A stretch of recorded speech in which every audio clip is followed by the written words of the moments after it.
President Donald Trump has stated that he does not believe there is any significant delay in the ceasefire negotiations between Israel and Gaza.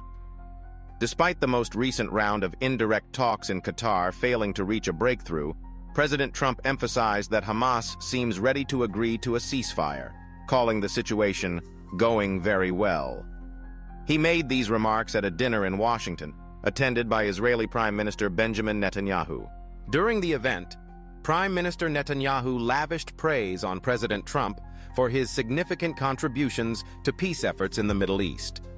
He presented the U.S. president with a letter nominating him for the Nobel Peace Prize, highlighting Trump's successful efforts in forging peace agreements, such as the Abraham Accords, and his continued push for peace in the region. Netanyahu expressed that Trump deserved the Nobel Peace Prize for his work, calling it a great honor to present the nomination.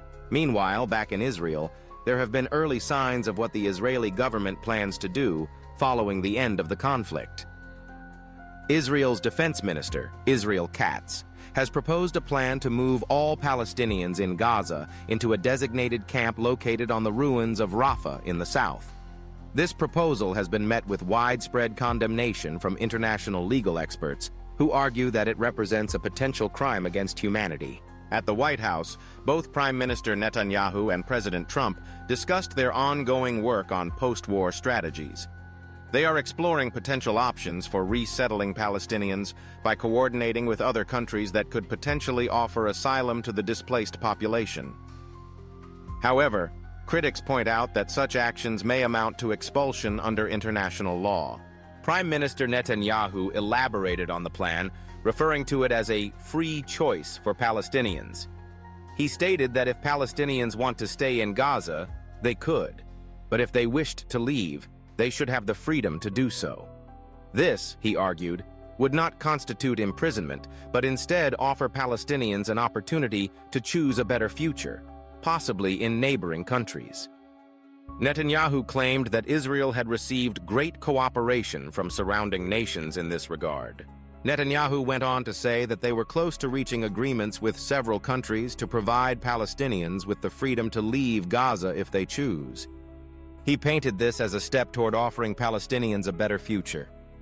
However, this proposal has raised alarm among international human rights organizations and legal experts who view it as an attempt to forcibly expel Palestinians, which would violate international law. From Jerusalem, our correspondent Ma Wells reported that, while there has been no official statement from the Israeli government regarding its post-war plans, different Israeli officials have presented various proposals over time. The most recent suggestion from Defense Minister Katz involved relocating around 600,000 Palestinians initially, with the eventual goal of moving the entire population of 2 million people to a camp in southern Gaza. The proposal also includes measures to screen the population to ensure no Hamas operatives are included in the relocation. This plan has been strongly condemned by international legal experts, who argue that pushing people into such a confined space is tantamount to forced displacement. Additionally, critics point out that the broader plans discussed by Netanyahu and Trump, including the potential relocation of Palestinians to other countries, could constitute a violation of international law. Expelling a population from its homeland would undoubtedly provoke a strong backlash from international communities. In contrast to Netanyahu and Trump's efforts, Arab states in the region have been pushing for alternative solutions to the crisis, as they also fear that the proposed plans would lead to the expulsion of Palestinians, further complicating the already delicate situation. These alternative solutions aim to avoid any action that could be considered a violation of international norms and standards. In terms of the ceasefire negotiations, there have been mixed reports coming out of the latest round of talks in Doha, Qatar. The third round of indirect talks ended without any major breakthroughs. While President Trump and Prime Minister Netanyahu were eager to present a positive outlook on the negotiations, there have been no substantial signs of progress on the diplomatic front. Some reports suggest that there could be some movement on the issue of humanitarian aid, with Hamas demanding that the UN resume aid to Gaza and the end of the controversial U.S. and Israeli-backed Gaza Humanitarian Foundation. However, crucial sticking points remain. One of the main challenges in the talks is that Hamas has insisted on a U.S. guarantee that hostilities will cease after the ceasefire period. This demand is a significant hurdle, as Israel has so far refused to entertain the idea of such a guarantee. This issue continues to be a point of contention in the ongoing negotiations between the parties involved. As of now, it appears that both sides are still far apart on this issue.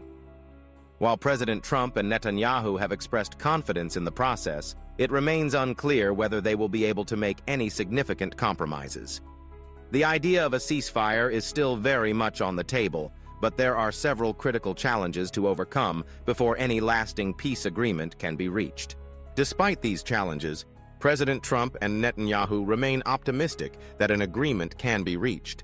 However, the key obstacle, Hamas's demand for a U.S. guarantee of no further hostilities, has yet to be addressed, and there is no clear indication from either side that this critical issue will be resolved anytime soon.